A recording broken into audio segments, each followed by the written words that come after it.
Mr. Death Breath. Hey guys, so we're doing the ultimate Terminator countdown, aka the only Terminator countdown that matters. This will be excluding the Sarah Connor Chronicles. While the show is fantastic, it's just not going to make the list. I want to focus on the main movies. In addition, we're also excluding the Netflix series, which I haven't had a chance to watch. So it's not going to be included. We're just focusing on the mainline movies. So get down into your seat and buckle in, because we're going to go through these 6 movies and rank them. Number 6, Terminator Salvation. So this is actually a re-recording because I had this list already made. And I'm mentioning that importance because it's one of those things where my mind got changed pretty drastically. This was not originally the bottom of the list. So let me just talk about everything that worked for it. First off, Christian Bale does a great job. Sam Worthington does a decent job with what he does. Sam Worthington's always just kind of Sam Worthingtoning, but he does a good job. In addition, Common is fantastic. And then you have the amazing Anton Yelchin, rest in peace. And you have Bryce Dallas Howard, always delivers. Love the fact that this film took the whole concept and actually put us in Judgment Day, and that was really ballsy and was a great creative direction. You know, and it was cool to see Helena Bonham Carter as a version of Skynet.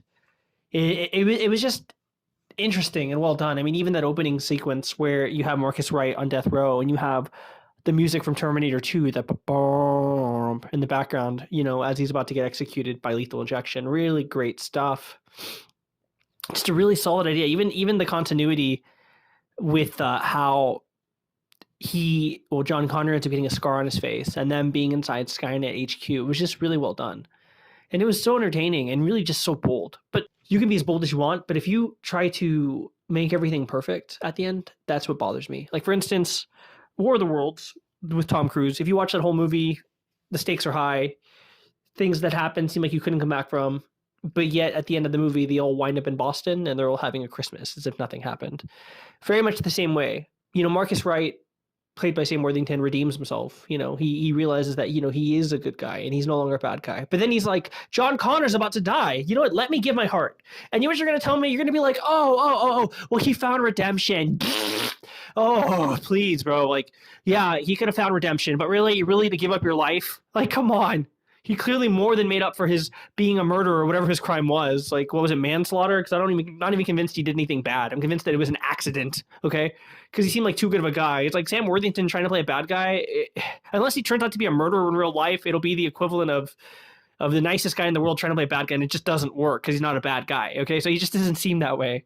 And I just don't buy it. I feel like that was shoehorned in to make us think, oh no, he's an unredeemable man. But come on, he gives up his heart, like... I don't know. I understand that people can be good, but not that good. Okay, I just don't buy it. And it just felt like such a tacked on ending to make it a happy ending. And it just didn't work. And as good as the film was, and as much as I enjoyed it, and as much as I enjoyed the direction, and I pretty much liked everything about it, I know how unpopular that statement is. It's just that ending. Like, the original endings would have been much darker. They would have been more interesting. But it was so bold in its direction, and it just cheaped out for the... play it safe, make it happy ending. And it was just so tacked on and so clean and perfect and digestible that it just made this movie feel disgusting at the end. It's like the sum of its parts does not matter if the end is garbage. It's like it may as well have been, and then John Connor woke up and he was still Eddie Furlong in Terminator 2. They may as well have done something like that. That's how bad this ending was. That's why it is number 6. Number 5, Terminator 3 Rise of the Machines. You're going to hate me for this one, and I'm sure I'm going to ruffle a lot of feathers, and I expect a lot of negative comments. Christiana Loken did not do it for me. For some reason, Christiana Loken kind of reminds me of the Brie Larson that we know today before Brie Larson became Brie Larson. Just that over-serious attempt to be scary look, and it just didn't work. You know, the whole, I like your car, and then suddenly her inflating her boobs to be bigger. It just didn't work. You know, I don't know. And not to say that there can't be a female Terminator, but I just think Christiana Loken wasn't the right fit. And not to say that she did anything wrong. She played the character the way she needed to play the character. But I just think she wasn't the right casting choice. Jonathan Moskow did a great job with what he had. I loved the ending specifically, how they get to the bunker and they have that beautiful musical montage of how the world ended and how the goal was never to stop Judgment Day, but just to survive. I also love how, because they acknowledged they averted Judgment Day in Terminator 2, ultimately it has a new date, which I thought that was great. Arnold apparently was at his muscular weight of the second movie, which I thought was fantastic. Just another beefy additive, all pun intended. I love that scene when they're driving down the street and Arnold somehow catches the crane and starts going through buildings. That was a really fantastic scene. I love that John Connor became a broken junkie. I wish that Eddie Furlong would have came back and been in that role. He would have done a great job. But Nick Stahl did a phenomenal job. By the way, I also interviewed both of them, Nick Stahl and Eddie Furlong, so feel free to check it out in my interviews tab. And really, it's one of those things where it's another movie where it had all the right things going for it. It did. And for the most part, it was pretty entertaining. But there was just things that kind of weighed it down, Like, not everything needs to pay homage to everything. Like, we don't need Arnold coming in naked, going into a bar, but this time it's a strip bar. And this time, when he asked for the clothes, the guy goes, "Wait, bitch!" I mean, it was hilarious. It was, and it was funny. It really was. But it just felt like a mockery of the film itself, considering that Terminator 2 was just so well done. Or even him putting on the sunglasses, but now they're the shiny, sparkly, star glasses. It just, everything felt kind of like, ha ha ha, ha ha ha, ha ha ha, instead of it being just this serious film. And it could have really been something great. And it's really a tear for me, because I don't think it's necessarily the worst movie, but compared to this list, it does fall pretty low.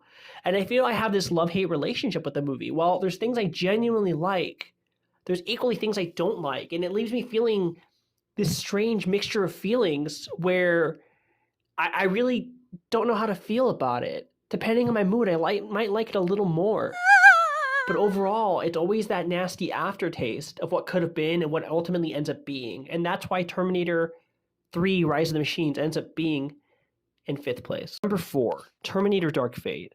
Tim Miller did some bold decisions.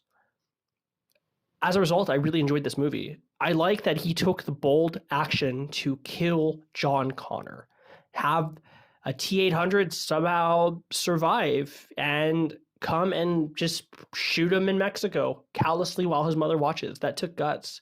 And in addition, I also loved that as a result, even though Skynet was defeated, we ended up getting a new AI super killer called Legion, which I thought was a great direction.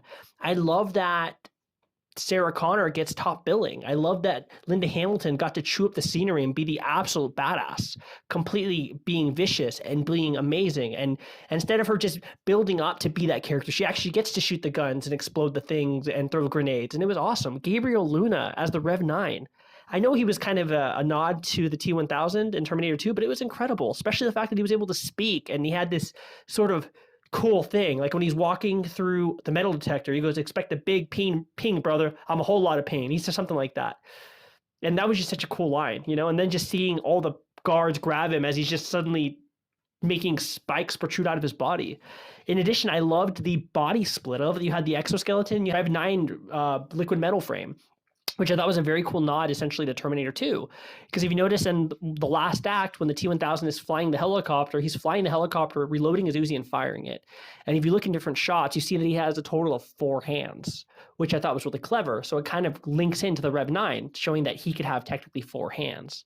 Of course, the liquid metal version being the brains, while the Rev 9 exoskeleton being the brawn. It was really well done. And then Arnold coming back, showing how he had a sense of remorse, the Terminator, and him becoming an exterminator, named Carl, who learns to love, sorta.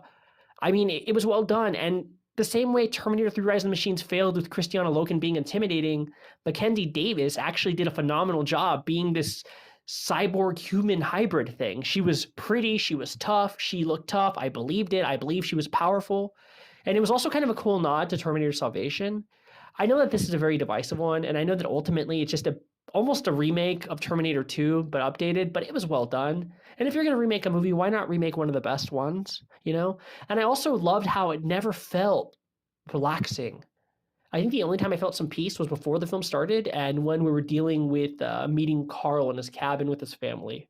Those are the only times that I felt a sense of calm. But after that, it just felt like relentless or unrelenting action, and it never stopped. I remember walking out of the theater feeling like, wow, I need to take a nap after this. Number 3. You remember how in number 6 I said I swapped a movie? Well, here's the movie I swapped it with. Terminator Genesis. I saw this movie one time and I hated it, and I went to revisit the Terminator movies, and when I came upon this one, I'm like, do I really want to watch this snooze fest? Well, guess what? I was wrong. I was so wrong, and I know how unpopular this opinion is. This is a film that's viewed as one of the worst in the series, but you know what? It was actually pretty good, and I'll tell you why. Okay, first off, Jai Courtney, love him, hate him. I like what he does. Okay, he's a handsome guy, he's a good actor, and he's good at an action star.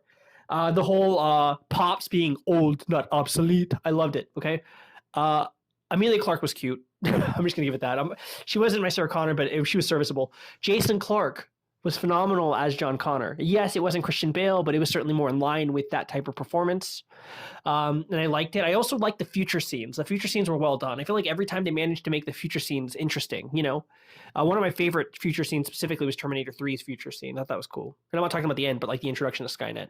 And I would say this is my second because they just keep adding more layers to it. And while Terminator 2 made the future scene solid and that's a great opening, it just keeps adding and making it better, you know. And I think it's really just a combination of technology and the ability to make more amazing things. So I loved it. Even that opening track where you see Kyle Reese in the back of that truck and they have a Terminator being puppeted and one of the T-800s scans it and sees that it's not active. So they blast the car, and then Kyle Reese like makes a convoy explode. It was really cool, you know, and it was really interesting. And I love that we also saw the time traveling device, which was great. Okay. And I also love the complete twist, you know. Unfortunately, it was revealed in the trailer, but the fact that John Connor, the leader of Salvation, the leader of the free world, basically like James Cameron's version of Jesus in the robot universe, becomes a freaking robot infected with nanobots. I mean, what a ballsy move to do. What a ballsy twist. Oh, but Mr. Deathbreath, it was so boring. It was it though? Was it? Because I thought that too until I sat down and watched it again a few days ago. I mean, I shot this list and finished this list about almost 2 weeks ago. And I had to watch it to make sure. And my gosh, it's actually one of my favorite movies. I mean, they did such a great job. It was so well done. The twist with John Connor, the fact that he's no longer necessary, the fact there's multiple timelines, but they all work. I mean, how Terminator Dark Fate decided to do Legion. Well, you know, Terminator Genesis made Skynet Genesis, you know, which was clever, an operating system, you know, and then the way they even ended it, they made the T-800 a liquid metal T-800. It was so clever and well done. And the way they had to by changing the future, they changed the past and the timelines. I mean, I wasn't too crazy about Asian T-1000, not because he was Asian, to make that clear. It's just more like I didn't like the guy's performance, and it just bothered me. I don't know. I did like visually how it looked, how he hid in the mirror and stuff, but it just wasn't very interesting. J.K. Simmons was fantastic. You know, that was really well done. There were some really cool ideas with the, you know, John Connor and the nanobots and how he was trying to essentially bring everyone onto his side. It was really clever. And even that moment when Pop shoots when Pop shoots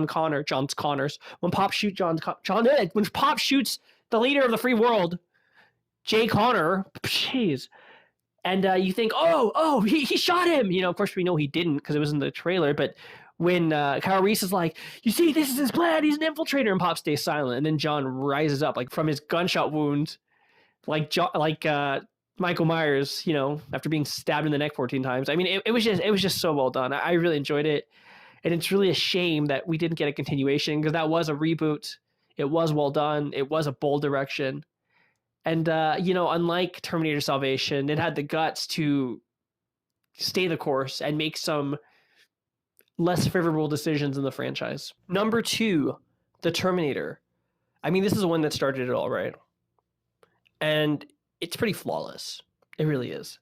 You know, Michael Biehn does a great job as Kyle Reese. It's great to see Franco Columbo, one of Arnold's lifting buddies, as one of the Terminators. I wish they would have gone more that route, giving us more Terminators. Not to say that I had a problem with Arnold, because Arnold was great, but it was great to see the variety as well.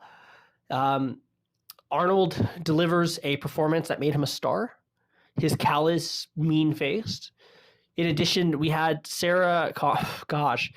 Linda Hamilton do a phenomenal job where she plays this woman that's soft and scared, but ultimately ends up proving herself to be pretty brave and tough towards the end of the film. The biggest issues I kind of have with it really is the stop animation. It just takes you out of the movie, but I do understand that this was a limitation of the time. So it's just hard to really hold it too much. It's really hard to hold it against it too much. In addition, there's a scene at Tech Nor where the T-800, aka Arnold Schwarzenegger, fires the Uzi, but when he does, he makes like a squinty, smushy face, which is pretty not Terminator-like. It wouldn't really react. He wouldn't blink. And then there's also another scene when he goes to kill Sarah Connor's best friend, and her boyfriend, Sarah Connor's best friend's boyfriend ends up running into the Terminator and knocking him down, which that wouldn't really make sense, because if they're so heavy, it would take an extreme amount of force and weight to knock down a Terminator. But it's a good movie. It's solid. And really, it's interesting where the film could have gone, because this really felt more like a slasher, more like a horror movie. And at some point, it almost kind of felt like it was very a B movie-ish. Like it could have been one of those movies that kind of got forgotten, you know? And it wasn't really until the second film that it really cemented its legacy as something phenomenal. But this is one of the best. It's one of the best movies, and it's really fantastic and well done and really ambitious, and that's why it's number 2. Moment you've been waiting for. Bum, bum, bum, bum, bum. Number 1, Terminator 2. This is the film that legitimized the franchise. This is the film that made Arnold the superstar. This is the film that essentially cemented its lore. Like, I was commenting on number 2 how the Terminator can't be pushed down, right? And you see that, how heavy they are. There was even a conversation where Arnold was talking to Cameron. This is what I've read. I could be wrong, but this is what I read. Correct me if I'm wrong. Where he said, why can't I just pick up the T-1000 and fold him? Break him in half. He's like, because he's heavier than you. You wouldn't be able to. And then also you noticed that when the T-1000 is firing his pistol, he never blinks, as opposed to Arnold making the squinty face as the T-800 and Technor. They really focused on being robotic. They really focused on not showing emotion unless the scene required it, or unless they were, growing in the character, essentially, like the character was changing. The relationship with Eddie Furlong and Arnold Schwarzenegger was great. Hate Eddie Furlong, love Eddie Furlong. It's entirely up to you, but he did a good job, and his role is memorable and unforgettable. Linda Hamilton, I was mentioning in Terminator 1, how she was kind of dainty. Over here, she's absolutely badass. In addition, I loved her arc of knowing what she experienced, being locked up, becoming so hardened that she's borderline psychotic, to the point that when she goes, she's willing to kill Miles Dyson because it'll stop Judgment Day. But in reality, as we know, it doesn't, because all the tech is in Cyberdyne systems. Gosh, I love the whole chase scene on the riverbed.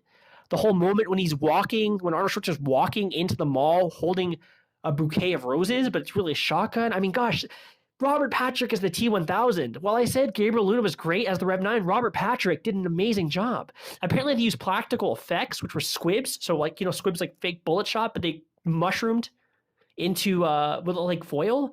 I mean, visually this movie's outstanding even now. The acting is phenomenal from everybody. I mean, it really is a masterpiece. I mean, do I need to say Hasta La Vista? The liquid metal scene when he freezes the T-1000, or the liquid nitrogen freezes the T-1000, and he's no longer able to move, and Arnold just shoots him, and he breaks into a bunch of pieces. I mean, it's such a great movie. It truly is one of the best action films ever made, and the Terminator franchise wouldn't have endured this long if it wasn't for this film. This film single-handedly made the franchise the juggernaut that it came to be, and it's also lost over the years because everyone's trying to make this movie. I mean, to think that the synthy version of the Terminator theme, I mean, it was very 80s and kind of bad, but somehow James Cameron goes, yeah, let's turn this into an orchestra. Dun, dun, dun, dun, dun, dun, dun, with the pounding of a hammer on an anvil. I mean, he turned it into an amazing, unforgettable, moving theme.